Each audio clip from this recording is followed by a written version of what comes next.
1973, the U.S. Congress passed a new farm subsidy bill. Among other things, it included incentives that encouraged a massive increase in corn production. One of the major byproducts of this enormous corn surplus was a low-cost sweetener called high fructose corn syrup. Companies could add this sweetener to anything from soda pop to hot dogs, and then make these products widely available at low prices.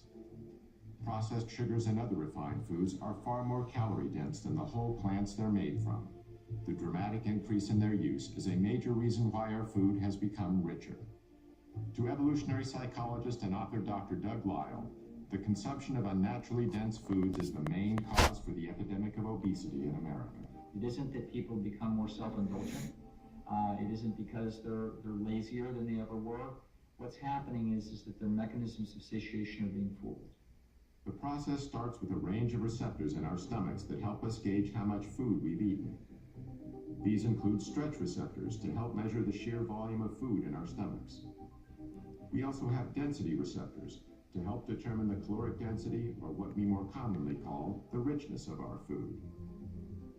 For instance, 500 calories of natural plant food fills the stomach completely, triggering both our stretch and density receptors to signal our brain that we've had enough to eat.